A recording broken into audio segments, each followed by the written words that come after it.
Come through the sky, Christopher Daniels, Frankie Zay, collectively known as SoCal Uncensored or SCU! This is Catch, Hook, and Shoot, the worst podcast I've ever been on.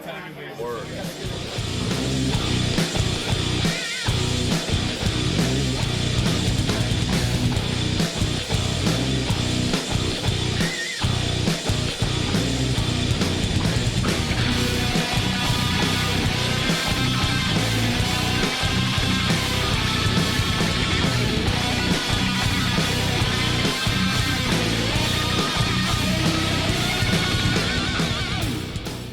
What's going on, everybody? This is Catch, Hook, and Shoot, the best podcast you never heard of. My name's Tom. I am your host, and I'm talking right now live via Zoom with the owner, operator, booker, promoter, CEO, pretty much Mr. Everything when it comes to Warrior Wrestling, Steve Tortorello. How you doing, Steve?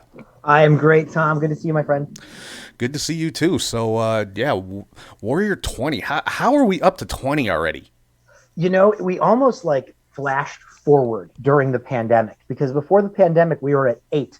And we're not, the pandemic's not over, but we're getting hopefully towards the end of it, and now we're at 20. We have done more shows since COVID started than before COVID.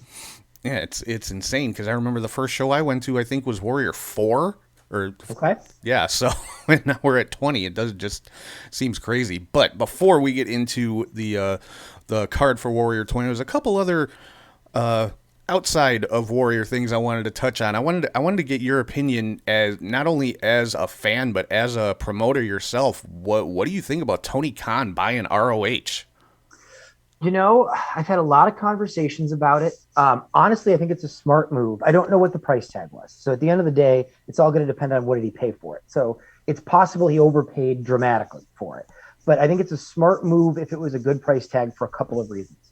First, AEW is the successor in spirit to Ring of Honor, right? From 2002 to 2014, really, when NXT got going, Ring of Honor was where American wrestling fans saw cutting-edge wrestling, like ECW in the 90s. It's where they saw lucha. It's where they saw Japanese strong style. It's where they saw modern indie style.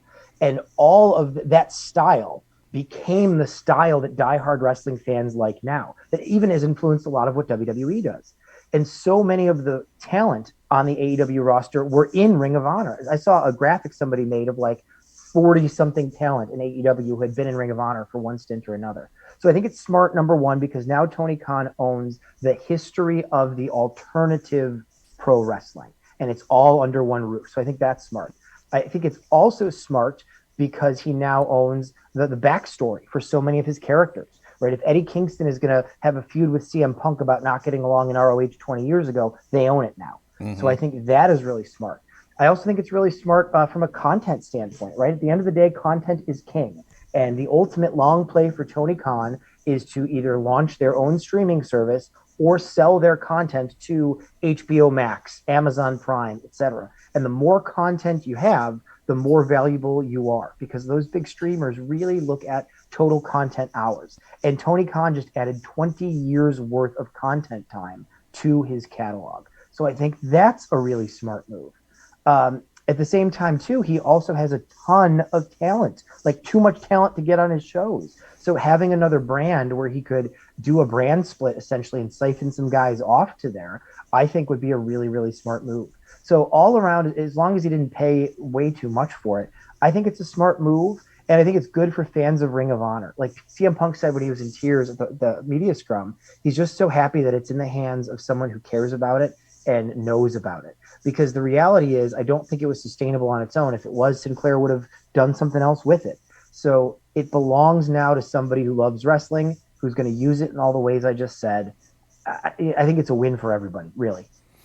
Yeah, and I know there's been a lot of speculation. I don't know if this has been confirmed, but basically saying that ROH is going to kind of become AEW's version of NXT, almost like a what do you call it? Developmental. Farm team or developmental system. I think that's a great idea.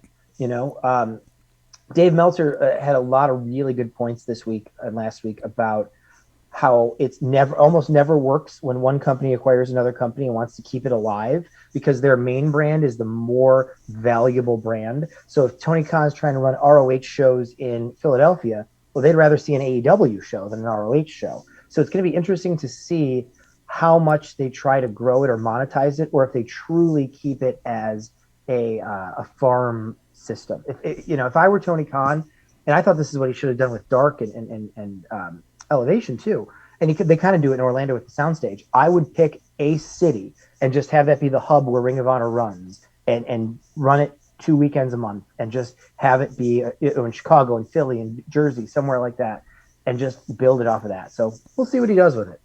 Yeah, that's definitely a good idea. Maybe Tony ought to tap you for the ROH GM. Hey, I would take his call. We have a lot of mutual friends, so ask him, Tony.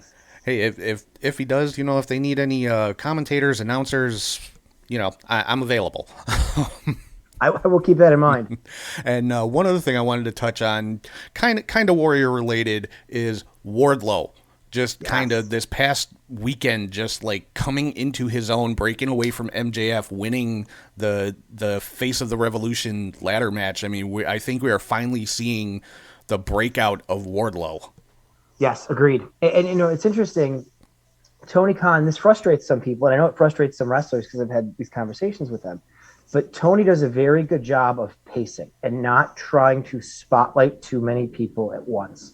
For the first couple of years, the new faces that really were grown in AEW were MJF and Darby Allin and Jungle Boy and Sammy Guevara and Orange Cassidy and Britt Baker. And now they're all over, right? They're permanently over. So now we see the elevation of Wardlow. Now we're going to see the elevation of some other folks. And I think it's very smart to pace it. Some people have been saying, well, why didn't Wardlow turn a year ago? A year ago, they were trying to build too many guys. Now they can build Wardlow and build him well. And I texted Michael after Sunday night. I just said, hey, bud, congratulations on everything. It's going to be an epic run. And he sent a very nice message back. I'm just so happy for him as a human being. A lot of people don't know Wardlow debuted for us on Warrior 3. And he stayed after the show, helped clean everything up, and then sat around with a group of about 10 of us having beers and snacks for probably 2 hours into the middle of the night, just talking about wrestling. And he was just wanted to be around and wanted to be, shooting the breeze with everybody. And there couldn't be a nicer human being. So I'm 100% on the Wardlow train.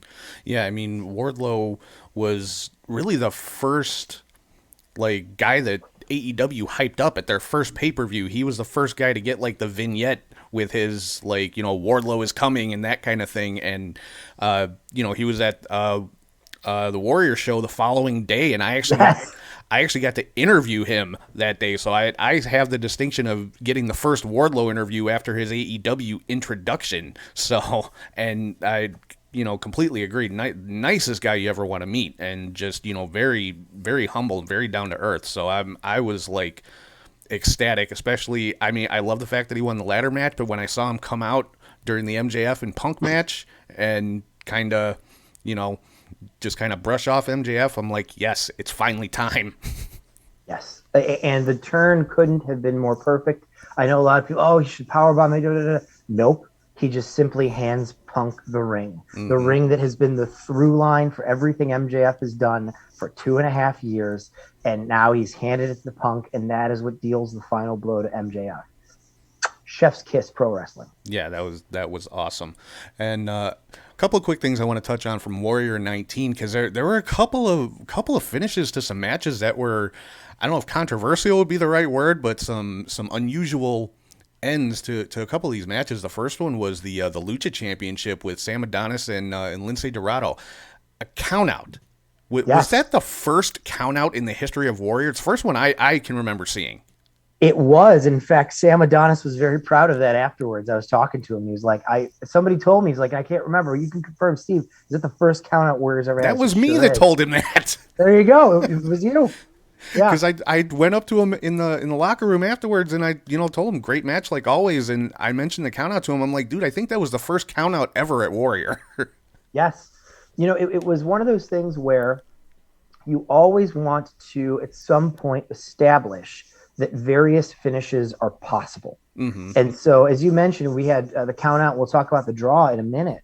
But you need to show people that it's within the realm of possibility sometimes. It's kind of like, again, getting back to AEW, how maybe 6 months or so ago, they had a match end in the commercial picture-in-picture because they needed to tell you that, hey, it can happen. Yeah. And so, it was Sam's and Lindsay's decision on the way their match flowed. And we, as always, give people carte blanche to go do your thing. And they found a creative way to tell a story where Lindsay Dorado didn't lose. He didn't get pinned on his first match outside of WWE, but at the same time, Sam still won and still retained the title.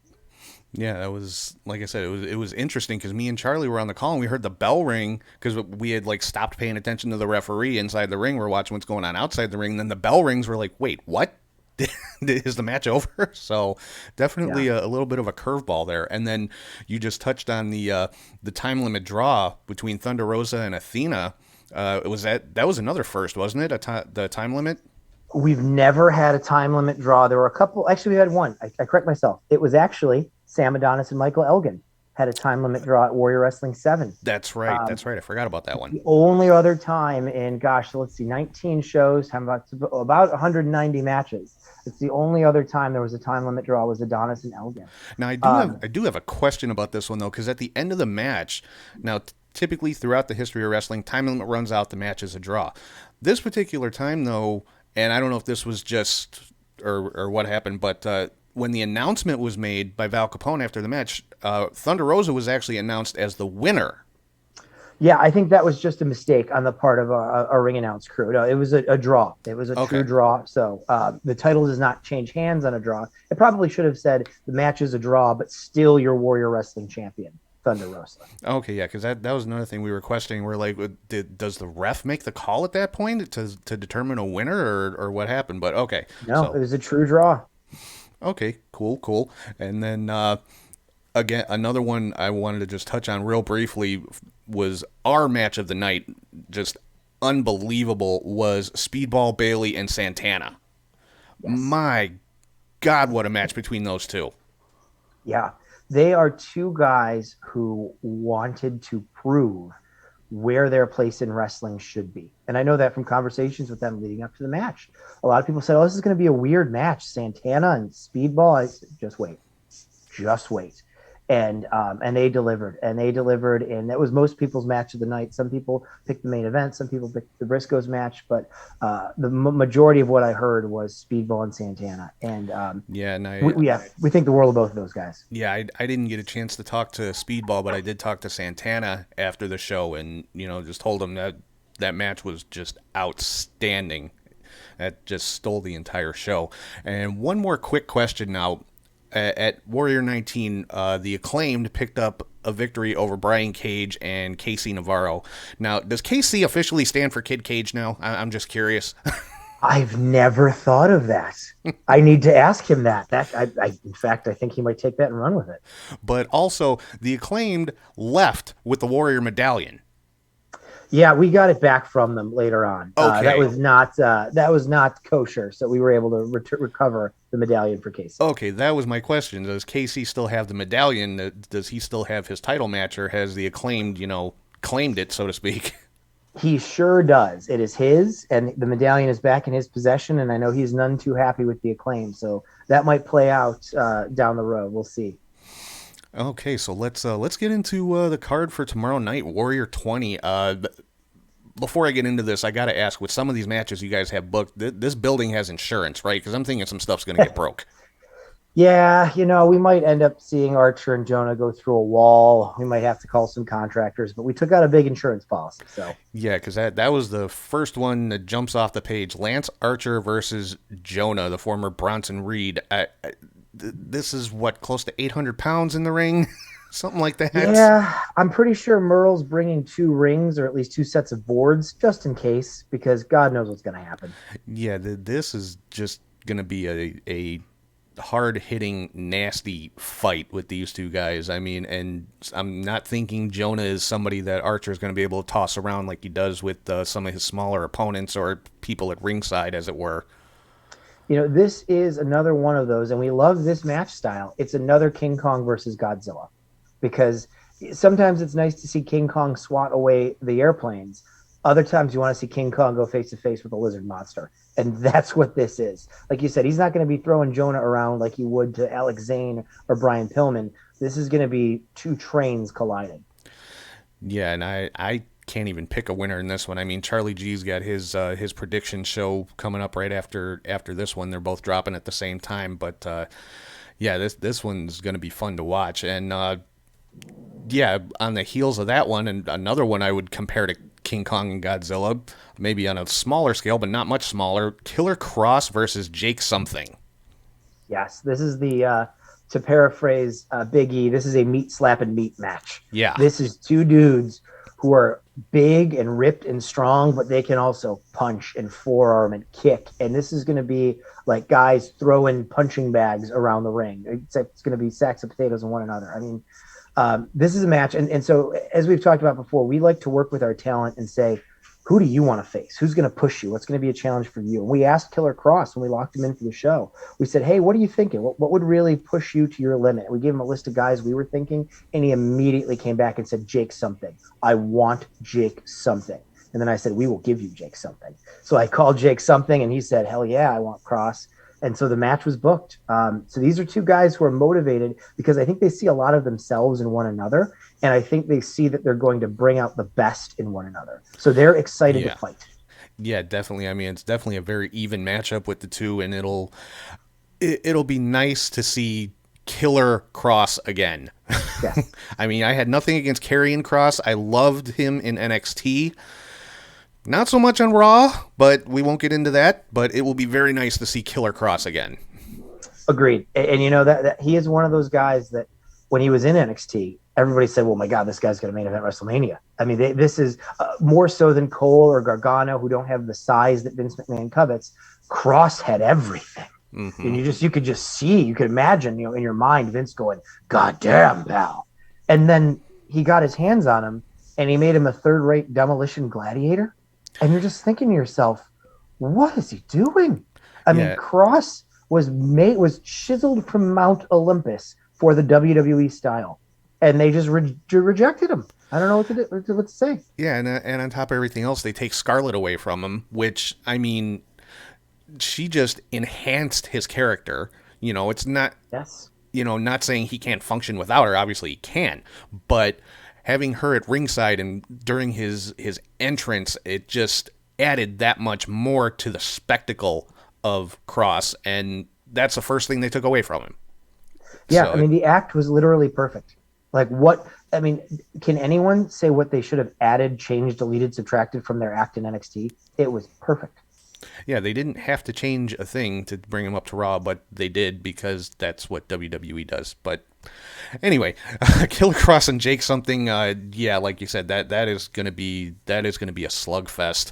And another one I'd imagine is gonna be a bit brutal. Brian Pillman Jr. versus Silas Young.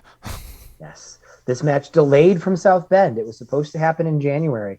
And when we booked it then, we had the same idea that we booked it now, which is that these are two guys who are different shades of what it means to be a man. Silas Young is the last real man from Ring of Honor. He has a particular take on wrestling nowadays and men nowadays. And Brian Pillman is the bleach blonde party boy, frat boy, varsity, hero. And they're very different takes on what manhood is in 2022 or in general. And they're very different takes as wrestlers. And so I think you're going to see Silas Young looking to put Pillman in his place and beat him up like he did to Davey Bang in South Bend. And I think you're looking to see Pillman try to break out and reestablish himself as the single star of the future. So we're excited. This is, again, two very different styles, and styles make fights. Yeah, and, Pillman is definitely no slouch in a fight. I mean, I'm sure anybody who's followed Warrior knows the night that Pillman won the Warrior Championship, the first match he had that night was a Chicago street fight with Bully Ray. So yes. Pillman can hold his own in a straight-up fight. Yeah, he can, and that's what he proved that night, and he's proved it again in a variety of other settings. So I think, people will see a side of them that they might not imagine after what they've seen on TV. Yeah, definitely. Because going back to the night that Pillman won the Warrior Championship, he essentially went through 9 opponents that night because he had the street fight with Bully Ray and then the War of Attrition match. So yeah, he can. I think he can definitely hold his own. And then let's see where we at. Well, we already talked about Speedball Bailey and Casey Navarro from the last show. This time they're going against each other. Yeah, I mean, people now who are Warrior fans know Casey, right? They saw him steal the show with Myron Reed in South Bend. They saw his match with Cole Radrick, with Dante Martin, the GMSI, Alex Shelley, Rocky Romero, teaming up with Papa Cage. People now know what Casey is about. After last show, people know what Speedball is about. Well, what if we put them both together? And that's what we're doing. 2 guys who have a penchant for stealing the show are going to amplify one another. Yeah, this match is going to be all about speed. Honestly, with these 2 guys, I can't wait to see this one. Keeping up with it may be another story, but maybe it'll be a little easier watching it on TV because we're going to be broadcasting it from my house this time rather than the arena. But it's going to be a chore, but it's going to be fun with these 2 guys. Yeah, I think you said it correctly. Speed is the name of the game here. Yeah, and like I said, I'm going with KC stands for Kid Cage now. I'm just making that call arbitrarily myself. I'm going to text him when we're done and make sure he knows. And you can claim both Sam Adonis's knowledge of the first countout and Casey's new nickname. Sweet. Hey, with all these firsts that I'm tagging for Warrior, maybe I should be Mr. Warrior Wrestling. Maybe I need to talk to the clown guy about that. Well, you got to talk to a clown and you got to talk to the Lucha Champ if you want to start using that moniker. Yeah. Well, you know what? For that, I will gracefully bow out to Sam Adonis with no argument. Deal. Talking about Sam Adonis defending the Lucha title against Psycho Clown. Now, these 2 guys definitely no strangers to each other, but this is going to be a hell of a match with these 2. Yeah, they've battled all over North America, in the United States and Mexico. They've been feuding in AAA now for about, 8 months since Sam showed up as part of La Empresa, and have been feuding with the whole Clown family. And Psycho Clown, for those who don't know, is really the mainstay star of AAA in Mexico. There are other legends. There's Dr. Wagner, there's a few others, and Vikingo is the champ right now. But Psycho Clown over the last 10 years has been the face of AAA. And Sam Adonis and his team have invaded AAA and are the antagonists down there in Mexico. And so they've battled on AAA, they've battled in Mexican independence, they've battled in American independence, and now Psycho Clown is coming to Sam Adonis's turf, where Sam is now beloved, and Psycho is coming to try to take something that matters to Sam.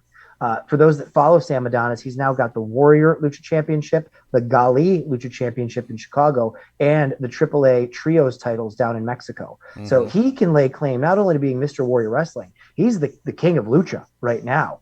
And the face of AAA is coming to tell him that he's not. Yeah, I was going to mention that too. Sam Adonis has been collecting some hardware lately. He's going to give Cardona a run for his money. Yeah, absolutely. He's the new belt collector. Yeah, so I can't wait to see this one. I seriously wish we were going to be there in the arena for this one, but yeah, I can't wait to see. This will actually be the first time I'm seeing this matchup. I know they've faced each other a lot, as you were saying. This will be my first time seeing it, so I'm excited about that one. And then we've got 2 tag team matches. I'm going to start with the women's match. Thunder Rosa and Athena, who were opponents at the last show, taking on AQA and Sky Blue. Now, this was originally 2 singles matches, correct? Correct. And they were combined at the last minute. A whole lot of backstage discussions and things going on. But ultimately, Athena and Thunder Rosa were not done with one another. And while Athena couldn't knock her off last time around at Warrior 19, it didn't sit well with Athena that she wasn't in the ring with Rosa in one way or another. And Rosa didn't like the idea that she hadn't beaten Athena. And so while we weren't booking a rematch here this time out, we could put them together as a team. And so they're taking on Sky Blue, who, of course, is a red-hot rising star in Warrior and around the world. as in AEW and Chicago Style Wrestling and AAW, etc. And AQA, who just signed with AEW, who is a longtime dream opponent for Athena. So Athena and Rosa together versus two of their counterparts who are on the rise. Mm-hmm. This is a generational battle. Two women who have set the table and set the bar, and two women who are walking up to the table and trying to leap over that bar. So I think anybody that thinks this match is lopsided hasn't seen the fire in Sky Blue and AQA. This is going to be something. Oh yeah, I've seen Sky Blue at numerous Warrior shows. She's definitely up to the task. This will be my first time seeing AQA outside of course I've seen her on a couple times on AEW, but I gotta wonder, is there any maybe animosity from Sky Blue, because she was set for a title match and now she's in a tag team match? We're going to have to see how that plays out, because she had an opportunity lined up and now all of a sudden that opportunity is not there. So we'll see how that plays out between her and Rosa, and how it plays out between her and Athena as well, because in Sky's mind, Athena should go to the back of the line, but here they are all in a match together. So we'll see what happens there. And then if I can get back to my menu here we go. Okay, and then the other tag team match, which I can't believe you guys did this, but Trey Miguel teaming with Myron Reed. Okay, great tag team. Are they seriously called the Little Rascals? They sure are. I love it. I absolutely love it. Taking on Arez and Dante Leon, another great team. That in and of itself would be an insane tag team match. Then, of course, because it's Warrior, you had to just throw Top Flight in there to just completely make everybody's head explode. Yeah, so we, for those that don't know, obviously Dante Martin has been on a lot of Warrior shows lately. Darius has been stopping by to visit as well. They're good friends of Warrior and just great human beings. And we knew that the time was coming soon for Darius to get cleared and be able to compete again. But obviously that had to happen first on Dynamite at AEW. And so the moment that was decided that they were going to get the chance to be a team in that Battle Royal a week or two ago, then we immediately sent a call to the guys and said, now that it's official, now that you can do it, why don't you come back home and tear it up in the main event. That tag match will be the main event tomorrow night in Indianapolis, and for good reason, because I don't think there's anything in God's earth that's going to follow these six guys. Oh, no, I would not want to be anyone having to try to follow that match. I don't think it's possible. I mean, like I said, Miguel and Reed versus Top Flight, great match. Miguel and Reed versus Arez and Leon, great match. You put all three of them in there, it's completely over the top. And there is a roof on this building, right? Because somebody might end up running into it. There's a balcony on this building. Some of them might end up in the balcony, leaping off the ropes. Who knows? Yeah, I could definitely see that. So, yeah, this. As always, Warrior always just stacks the card beyond belief, and this one no exception for Warrior 20. And I suppose I have to mention, just because you know what I'm going to say. You know who I'm going to ask about. Do I have to say his name? We're contractually obligated to promote it now. Frank the Clown returns in person to Warrior Wrestling in Indianapolis, and we've just learned in the last 24 hours that he will be holding a press conference tomorrow night. And at this press conference, he will be introducing at least one of his new charges, as he now has free reign to manage as many people as he would like in Warrior Wrestling. He's done celebrating on his 2-month binge with his Super Bowl champion buddies, the LA Rams. And now he's back to work, and he's bringing at least one wrestler to Warrior Wrestling with him. So okay, now these wrestlers that he's going to be representing, they do have a choice in this, right? He's not just arbitrarily saying, I'm your manager now. No, some poor schmucks have signed up to work with him.